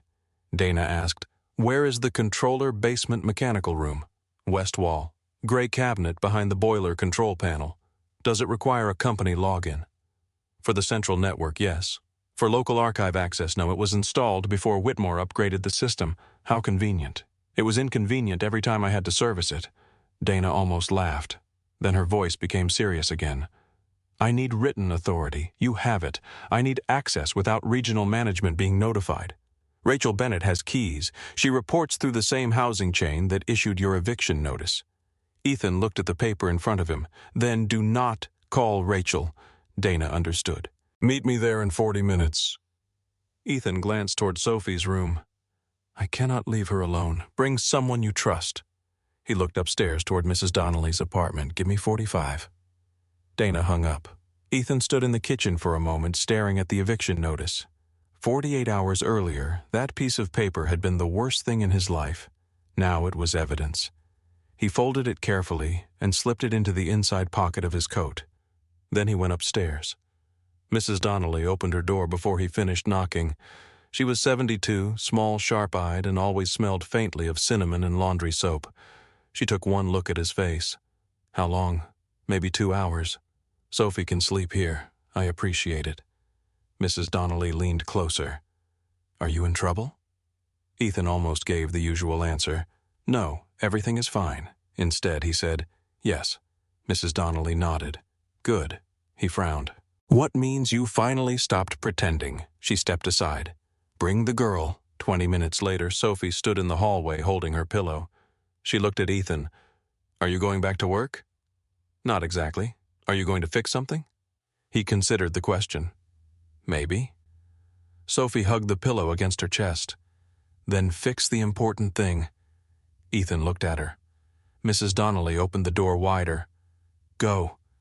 He kissed Sophie's forehead and headed for the stairs. Snow had turned to sleet by the time Ethan reached Riverside Commons. Dana's black sedan was parked half a block away. She stepped out wearing a dark coat and carrying a hard evidence case. No briefcase, no legal pad. Nothing about her looked like an office attorney now. She looked at Ethan's face. You told anyone, Mrs. Donnelly. Dana raised an eyebrow. She is more dangerous than Richard. I believe you. They approached the side entrance. Dana used a facilities preservation authorization to open the secured door through the company access system. The light above the reader flashed green. Ethan stayed half a step behind her. You are entering under internal audit authority, he said. Yes, I am here as a technical witness. Yes, I am not touching the controller. Dana glanced at him. You are enjoying this. A little. They descended into the basement. The mechanical room sounded exactly as Ethan remembered. Old pumps hummed. A circulation motor rattled every few seconds. The boiler released a long breath of steam. Dana looked around. Which one? Ethan pointed. Gray cabinet. She walked to it. Open it. Dana pulled the latch. Inside was a control unit smaller than a shoebox. A faded manufacturer label ran along the top. Ethan crouched beside her but kept his hands in his coat pockets. You need the service port on the lower right. Dana found it. And then connect your evidence laptop. She removed a sealed cable from the case. The screen came alive. A simple menu appeared. Local event history. Dana stared at it. How far back depends on storage. She clicked. The loading indicator moved slowly. 1 month, 2 months, 3, 6, Dana whispered. My God. Ethan watched the archive populate. Every command was recorded. Temperature changes, system restarts, service ticket updates, administrative logins, central synchronization events. Dana filtered maintenance ticket changes. Hundreds appeared. She clicked the first. Original status. Open. Later status. Resolved. Administrator account. G. Mercer. Ethan felt his pulse quicken. Another. Same account. Another. Same. Dana said Grant altered them. Yes. Hundreds. Yes. She kept scrolling, then stopped. Wait. Ethan leaned closer. One alteration had not originated locally. The command source showed remote access. Dana opened the device detail. Executive Network. Device registration. RHEX04. She stared. What does that mean? Ethan pointed. Registered device code. To whom I do not know. Dana connected to the local device registry preserved in the controller. The result loaded. Executive Office, Richard Hale. Neither moved. The boiler clicked behind them. Dana opened another altered ticket. Remote command. Same source. Then another. Same. Ethan whispered. He did not just tell Grant what to change. Dana looked at him. He changed some himself. She immediately began exporting the local archive into an evidence container. The system calculated verification codes. Dana photographed the controller, then the serial number, then the connection screen, then the export process. Every step documented. Ethan watched her work. You really do not trust anyone? No, not even yourself. Especially not myself. The export finished. Dana sealed the drive inside an evidence bag. She wrote the time, location, device serial, authority used, then signed it. Ethan looked at the bag. That is enough. Dana shook her head. It is enough to prove records were altered from Richard's office. That seems important. It is. But it does not prove the entire money flow. Ethan looked disappointed. Dana continued. Richard will say an assistant used the device. He will say someone accessed his office. He will say Grant acted independently. He will say the controller data is incomplete. But it is real. I know. Then use it. Dana looked at him. I intend to. By morning, Richard had made his own move. At 9:15, every Whitmore employee received a company-wide calendar notice. Executive briefing, mandatory viewing for senior staff, optional access for all employees. Ethan no longer had a company email account, but Marcus sent him a photograph of the notice. 5 minutes later, another message arrived. You need to see this. A streaming link followed. Ethan sat at his kitchen table and opened it. Richard stood on a stage inside Whitmore's corporate auditorium. Behind him was the company logo. Rows of employees filled the room. Hundreds more watched online. He spoke with the same calm voice he had used when offering Ethan a new job. This company has always depended on trust. Ethan almost laughed. Richard continued. Trust between employees and leadership. Trust between our board and management. Trust between the people who make decisions and the communities those decisions affect. Ethan watched without blinking. Richard spoke about recent uncertainty, about rumors, about governance, about the need to separate personal relationships from corporate responsibility. Then a screen appeared behind him. Ethan stopped breathing. His message, the one sent at 12:51 in the morning. Can I pay the rent late? His entire private humiliation appeared 10 feet tall behind Richard Hale. Richard looked toward the audience. No employee should feel ashamed for facing hardship. The sentence made Ethan's stomach turn. But corporate authority cannot become a private solution to individual problems. Comments began appearing beneath the internal stream. Some supportive of Claire, some confused, some cruel. One said Ethan had begged the CEO for special treatment. Another asked how many other employees had her private number. Another said he had probably planned the whole thing. Ethan closed the comments, then reopened them. He read everyone. He thought of Sophie sleeping 2 rooms away. He thought of the museum trip, the empty refrigerator, $38. The humiliation did not disappear, but something else did. The shame. Ethan opened a blank message. He typed quickly, deleted it, typed again, deleted half, then started over. He wrote only what he knew was true. My name is Ethan Cole. The message Richard Hale displayed is real. I sent it because I had $38 left and could not pay my rent after working overtime that Whitmore's records claimed had already been paid. I did not know Claire Whitmore personally when I sent it. I was embarrassed to ask for more time, but I am not embarrassed that I was poor. If your hours disappeared too, if your pay record says you received money you never saw, send your records to Dana Brooks. Poverty is not proof that you are dishonest. He read it twice, then posted it to the public employee forum through an external access page. For several minutes, nothing happened. Ethan put the phone face down. It vibrated almost immediately. Marcus. About damn time. Then another message. A woman Ethan did not know. Liberty East Housekeeping. I have missing Sunday hours. Another. Carson Heights Security. Another. North Shore Electrician. Another. A maintenance worker from a building Ethan had serviced 2 years earlier. I thought I was crazy. Ethan picked up the phone. Messages kept arriving. He called Dana. She answered breathlessly. Are you watching this? I posted something. I know. That bad Dana laughed once. Ethan, my inbox is collapsing. How many 43 complaints in 10 minutes?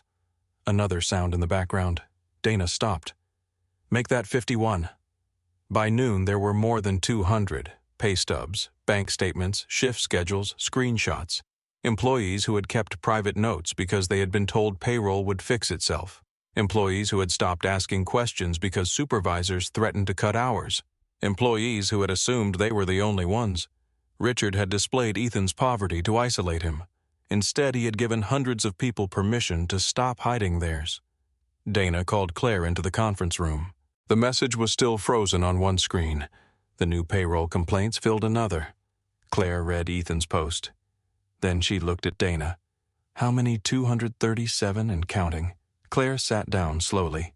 Dana replayed Richard's presentation. Watch. She moved to the moment his screen displayed Ethan's message. Timestamp. 12:51 a.m. Dana paused it. Then she opened Claire's calendar record. Meeting with Ethan Cole. 7:00 a.m.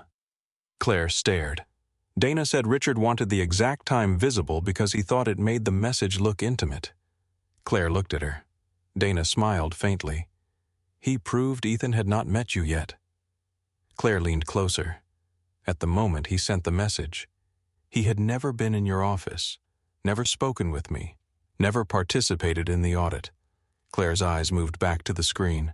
Richard had spent days building a story around a relationship that did not exist when the message was sent. The accusation did not merely weaken. Its timeline collapsed. Dana opened the controller evidence. We have the local archive, too. Claire read the device registration. Richard Hale.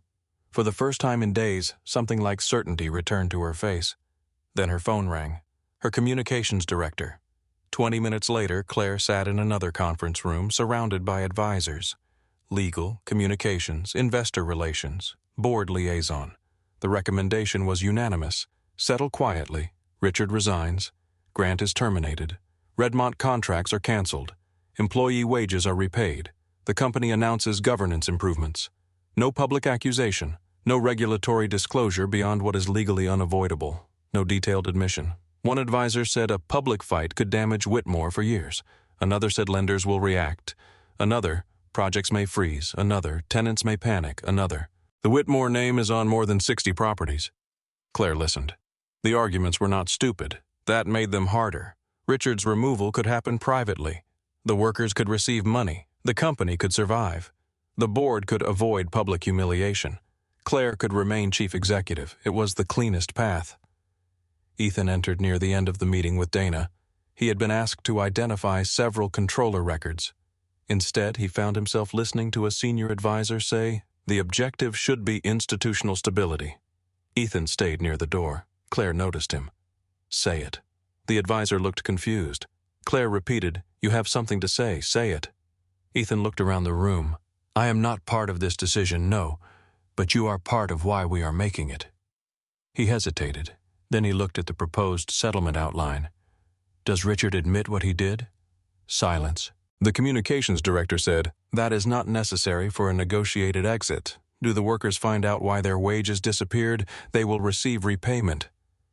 That was not my question. The man looked annoyed. Ethan turned to Claire. What about the people pushed out of those buildings? We are still reviewing tenant cases, Claire said. Do they get told? One advisor said public disclosure could expose the company to substantial liability. Ethan looked at him. The company already has liability. The scale could increase, so the problem is people might learn enough to hold Whitmore responsible, Claire said. Ethan. He looked at her. You asked me. She nodded. He continued. If Richard leaves quietly, he keeps the one thing he wants. What the story? The room went still. He gets to say there were management disagreements, accounting mistakes. Maybe Grant acted alone. Maybe Redmont had bad oversight. Ethan pointed toward the papers. But nobody has to say what happened. Claire watched him. The people who lost money stay numbers in a settlement. He thought of Mrs. Alvarez wearing her church coat indoors. The tenants stay paperwork. His voice lowered. And the people who did it learned that if you steal enough money from enough powerless people, the worst thing that happens is somebody asks you to resign quietly. No one interrupted. Claire looked at the city beyond the glass. Ethan said you told me your father built this company. Claire's jaw tightened. I know. If the name matters, then let it survive the truth. He left the room before anyone could answer. That evening, Claire called Dana. Prepare the full disclosure package. Dana was quiet. Full payroll records, controller data, contractor evidence, housing notices, everything we can substantiate. And the board.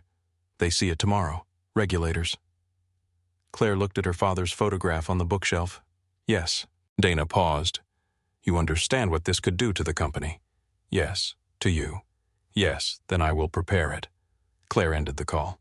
Across town, Ethan was leaving a diner after meeting Marcus when Richard stepped out from beneath the awning. No security, no assistant. Snow drifted through the streetlights. Ethan stopped. Richard held an envelope. You have been difficult to reach. I was fired. Yes. That usually limits company communication. Richard smiled. I heard about your employee post. Most people did. You embarrassed yourself publicly. Ethan looked at him. No. Richard's smile thinned. You think those people respect you? I do not care. They are using you. Funny. You said the same thing about Claire. Richard stepped closer. You have one last opportunity to stop this before it destroys more than you understand. He handed Ethan the envelope. Inside was a check. Ethan looked at the number, 6 figures. Behind it was a reinstatement letter. Regional engineering manager, housing assistance, an education trust for Sophie. Ethan's eyes stopped there. Richard saw it. College. Ethan looked up. Richard continued. Private school if you want it, medical expenses, everything a father lies awake worrying about. Ethan folded the papers back into the envelope. What do you want? Nothing complicated. Richard looked almost tired now. Do not appear tomorrow. At the board meeting. Yes. No statement, no. No lie, no. No signature, no. Richard spread his hands. Go home. Turn off your phone. Spend the day with your daughter. Ethan stared at him. Richard said, Every man has a number. Ethan looked again at the envelope, then at Richard. You keep making the same mistake. Richard's eyes narrowed. What mistake thinking poor means cheap? Ethan handed the check back. Richard did not take it. It is yours. No. Think about Sophie. I am. Ethan stepped around him, then stopped. He turned back. The written offer. Richard looked down at the papers. What about it? I want a copy. Richard smiled. Why would I give you one? Ethan looked toward the security camera above the diner entrance. Richard followed his eyes. For the first time, the older man's expression broke. Only slightly. Ethan said, Maybe you already did. Then he walked away. The board meeting began at 8 the next morning. Ethan had been inside Whitmore Tower many times. Never like this. Security escorted him to the 38th floor under Dana's authorization. He wore the same gray shirt he had worn the first morning, the same old blue tie, not because he wanted symbolism, because it was still the only office tie he owned. Claire stood near the conference room doors. She looked at him. You came. Ethan adjusted the knot. I had nowhere more expensive to be. A small smile appeared and vanished. Dana approached. Ready? No. Good. Ethan looked at her. Dana said, People who say yes to that question are usually dangerous. The doors opened. Richard was already seated. 11 directors surrounded the long table. Several avoided Ethan's eyes. Richard did not. The meeting began with governance questions. Then Richard spoke. He was excellent. That was the problem. He did not sound defensive. He sounded disappointed. He described Claire as a capable executive under extraordinary emotional strain. He described Ethan as a financially vulnerable employee whose personal hardship had become entangled with corporate decision-making. Then his screen displayed the message again. Can I pay the rent late? Richard looked toward Ethan. No one here questions Mr. Cole's hardship. Ethan almost admired the cruelty of the sentence. Richard continued. But hardship can create incentives. It can create dependency. It can create relationships that compromise judgment. One director asked Ethan to respond. Ethan stood. His hands felt cold. He looked at the message on the screen, then at the people around the table. I sent it. Richard leaned back. Ethan continued. I had $38 in my bank account. No one moved. I was 3 days from losing the apartment where my daughter sleeps. He looked directly at Richard. I was embarrassed when I sent it. A pause. I am not embarrassed now. He turned toward the screen. That message was sent at 12:51 in the morning. Dana displayed Claire's calendar. Ethan continued. I met Claire Whitmore for the first time at 700 that morning. Several directors leaned closer. I had never spoken privately with her before that message. I did not know about the audit. I did not know about Redmont. I did not know Richard Hale's name beyond the company directory. He looked at the board. So if Mr. Hale wants that message to prove we planned something together, he has a problem. Dana said the timeline. The screen changed. 12:51 a.m., message sent. 7:08 a.m., first meeting. Richard's face remained calm, but one director stopped taking notes. Dana began. She did not dramatize anything. She built the evidence the way Ethan would diagnose a failed mechanical system. One connection at a time. Employees recorded as having received overtime. Bank records showing no corresponding payment. Payroll totals reduced after approval. Contractor expenses increasing by matching amounts. Redmont invoices for work performed by Whitmore employees. Equipment billed as replaced but physically proven to be original. Serial numbers, photographs, access logs. Then the property pattern. 12 buildings. Maintenance costs rising. Internal staffing weakened. Tenant displacement increasing. Sale recommendations appearing. Hale Renewal Partners positioned to acquire distressed properties. Richard interrupted. This is inference. Dana nodded. Some of it is. Then she changed the screen. The Riverside Commons Controller Archive appeared. These records are not. She explained the preservation process, her legal authority, the device serial, the verification codes, local records untouched by the central purge. Grant Mercer's administrator account appeared hundreds of times. Then the remote commands. RHEX04, Executive Office, Richard Hale. One director looked at Richard. Is that your device? Richard remained calm. It is registered to my office. Did you issue these commands? No. Who did I have staff? Dana said. We reviewed the office access logs. Richard's eyes moved toward her. Dana continued. Several of these commands occurred after your staff had left. Richard said, then Grant had remote access. The conference room door opened. Grant Mercer entered with outside counsel. Ethan had not known he would be there. Grant looked gray, older somehow. He sat at the far end of the table. Richard looked at him once. That was enough. Grant swallowed. Then said I altered the reports. The room went silent. Claire stared at him. Grant continued. I changed maintenance classifications, labor hours, contractor designations. One director asked at whose direction. Grant looked at Richard. Then away. My own. Richard exhaled almost invisibly. Grant continued. I was under pressure to reduce internal maintenance costs. I made decisions I should not have made. Ethan watched him. A confession, designed like a wall. Grant would take the operational fraud. Richard would remain above it. Ethan leaned toward Dana. The sequence. Dana understood. She displayed a controller timeline. Grant's changes. Minutes before them, remote instructions from Richard's device. Again. Ethan stood. Grant did make the changes. Richard's lawyer objected. Ethan ignored him. But he made them after instructions came from your office. Grant stared at the table. Ethan looked at him. You were not the architect. Grant's eyes lifted. Ethan said quietly, you were the wrench. Grant's face collapsed. Richard turned toward him. Do not. One word. Too late. Grant looked at the directors. He told me the buildings needed to show deeper losses. Richard's lawyer stood. Grant kept talking. He said internal engineering had to look inefficient or the sale committee would never approve disposal. Richard said, this meeting is over. Claire did not move. No. Richard looked at her. Claire placed an envelope on the table. His expression changed. Ethan recognized it. The offer from outside the diner. Dana had obtained the security footage and a copy of the documents after Richard left them behind. Claire removed the check. Then the employment letter. Then the education trust proposal. She placed them side by side. You have spent days telling this board Ethan Cole created evidence because he wanted money. Richard said nothing. Claire touched the check.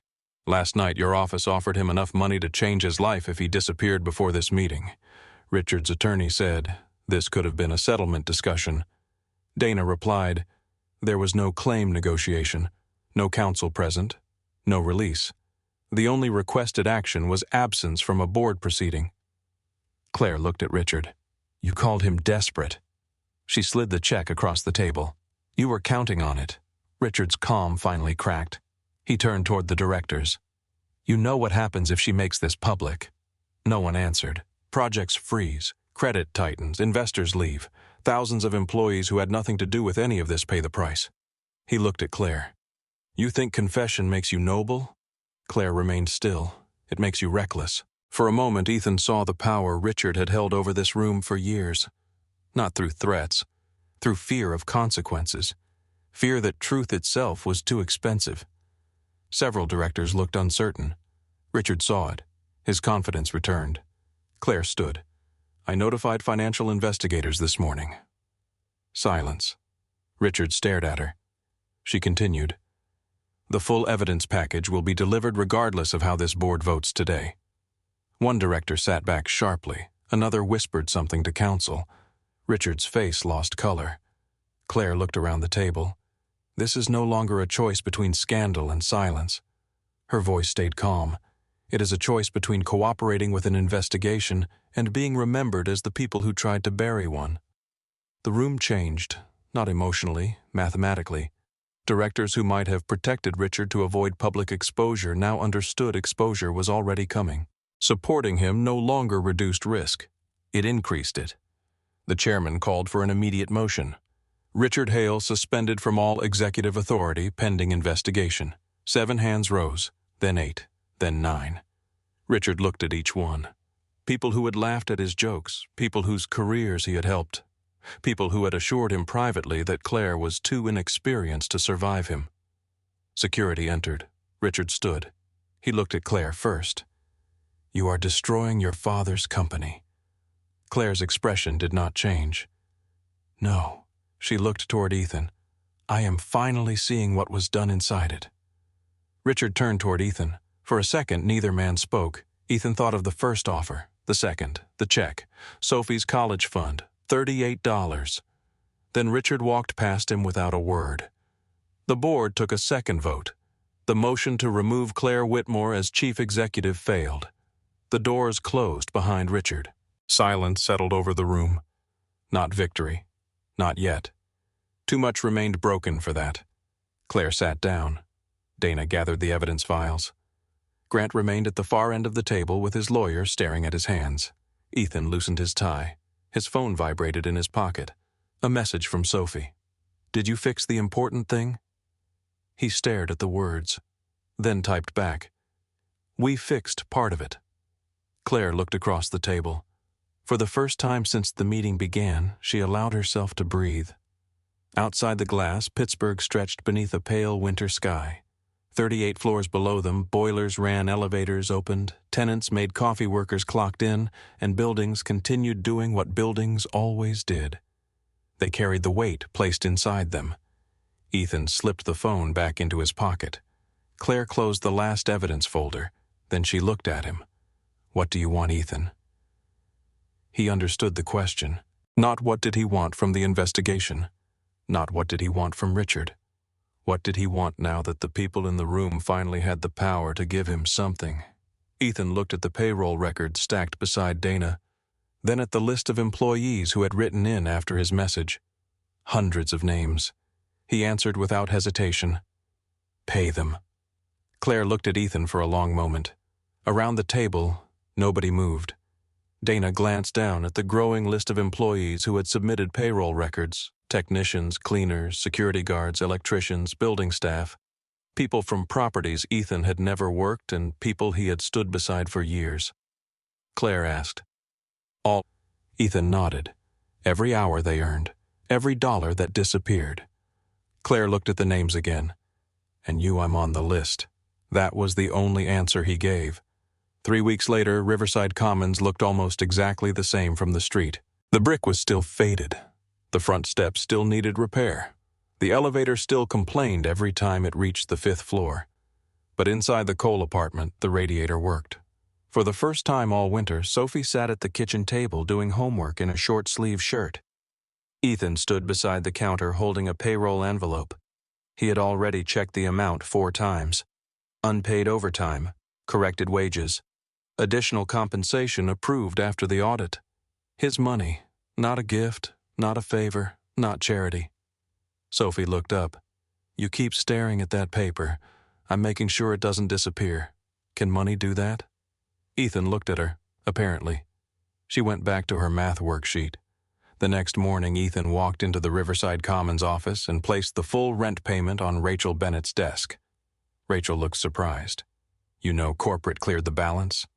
"I know. You don't have to pay this." Ethan pushed the payment closer. "I earned the money." Rachel studied him. Then she accepted it. When he came home that evening, Sophie was sitting in the middle of the living room surrounded by books. The moving boxes were open, not because they were leaving, because she was unpacking. "We're staying," she asked. Ethan leaned against the doorway. "We're staying." She smiled, not a dramatic smile, not the kind people wore in movies when everything was fixed forever. Just the relieved smile of a 9-year-old who wanted to know where she would sleep next week. Then she pointed at one box. "You packed my books terribly." Ethan laughed. "You packed them. That doesn't mean you should agree with me." He crossed the room and sat beside her. Together they unpacked every box they had filled on the worst night of his life. Whitmore Residential changed more slowly. Richard Hale was removed from executive authority while financial investigators expanded their review. Grant Mercer began cooperating through counsel. Redmont contracts were frozen. Internal auditors reopened years of maintenance records. Improper eviction cases were reviewed one by one. Some families had already left. Those were the names Claire kept closest. They were the proof that correcting a system did not erase what the system had already done. She stopped using phrases like isolated failure. She stopped allowing reports to hide people. Once a month, Claire left the executive floor without announcing where she was going. No prepared tours. No regional managers waiting in polished lobbies. She walked mechanical rooms, laundry areas, storage halls, roof access corridors. She spoke to custodians before speaking to directors. Her first question became simple. What does headquarters think is true that isn't? At first, workers gave careful answers, then honest ones. Ethan heard about the change before he saw it. Marcus called him after one of Claire's visits. She showed up at Carson Heights at 6 in the morning. Ethan smiled. Did she wear the expensive boots? She wore work boots. Progress. Dana eventually called Ethan back to Whitmore Tower. This time there was no security escort, no old tie, no fear that he was being summoned to lose something. Dana placed a job description in front of him. Operational Integrity Division, Field Verification Specialist, 6-month appointment. Ethan read every line. "You created a whole department," Dana said. "Claire wanted executive oversight." Ethan looked at her. "And I refused." "Why? Because you would spend the rest of your career listening to people say you got promoted because the CEO liked you." Ethan leaned back. "Good answer. You report to me. Less good." Dana smiled. "Take the job." He did. Not because the title impressed him, because the work did. His job was to walk into buildings and compare what management claimed with what actually existed. A new boiler had to be a new boiler. A completed repair had to be complete. An employee paid for 10 hours had to receive 10 hours. Simple ideas. Strangely difficult systems. 3 months passed before Claire and Ethan had a conversation that did not begin with fraud, payroll, a broken building, or a lawyer. They were leaving a site visit near the Strip District when Claire stopped beside a coffee shop. "Do you have 10 minutes?" Ethan looked at his watch. "Depends on whether this is work." Claire considered it. "No." They sat by the window. For a while, neither knew what to do with an ordinary conversation. Claire finally said, "My father loved buildings." Ethan stirred his coffee. "The actual buildings?" She smiled. "That is a fair question." Then she looked out the window. "He used to visit every property himself. When I took over, I thought leadership meant doing everything differently from him. Why? Because I was tired of being compared to him." Ethan nodded. Claire continued. "So I stayed upstairs, reports, strategy, board meetings. I wanted nobody to think I was simply copying my father. And now I think he understood something I didn't." Ethan looked at her. Claire said people behave differently when they know someone might actually come downstairs. He smiled. "That they do." Another month passed, then another. Nothing between them moved quickly. Ethan preferred it that way. Claire did too. The investigation was no longer active around him. Donna remained his direct supervisor. The company had stopped treating Ethan as the poor employee Claire rescued. He had earned a reputation of his own. That mattered to both of them. One Saturday afternoon, Ethan took Sophie to a winter market downtown. She was carrying a paper cup of hot chocolate when she suddenly stopped. Claire stood near a bakery stall. No assistant, no suit, just a coat and a scarf. Sophie looked at Ethan, then at Claire, then back at Ethan. That's her. Ethan already knew this was going badly. "Sophie." Claire approached. Sophie looked directly at her. "Are you the lady Dad accidentally asked for rent money?" Ethan closed his eyes. Claire pressed her lips together, trying not to laugh. Yes, Sophie thought about that. Did you give it to him? No. Sophie nodded wisely. Yeah, he doesn't like people helping him. Ethan opened his eyes. That is not true. Both Claire and Sophie looked at him. He sighed. Fine, sometimes. Claire finally laughed. It was the first time Sophie had heard it. She smiled too. Weeks later, Ethan was back at the kitchen table helping Sophie with fractions when his phone vibrated. Claire Whitmore. He looked at the name. The message read, "Are you free?" Friday evening. Another message arrived. Dinner, no audit, no payroll, no boilers. Ethan stared at the screen. Sophie looked up. Who is it? Nobody. You're smiling. I am not. You definitely are. Ethan typed slowly. Are you sure you sent this to the right person? He waited. 3 small dots appeared. Then Claire replied. I checked 4 times. Ethan laughed under his breath. He typed back, Friday works. Later that night, after Sophie went to bed, Ethan opened the drawer beside the kitchen. The old eviction notice was still there, soft at the folds. He took it out. For a moment he considered throwing it away. Instead, he placed it inside a small box beside Sophie's drawing. Home is where Dad is. Then he closed the lid. His phone lit again.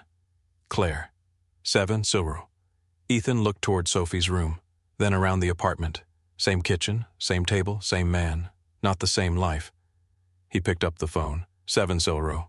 This time before pressing send, Ethan checked the name carefully, then smiled and sent it.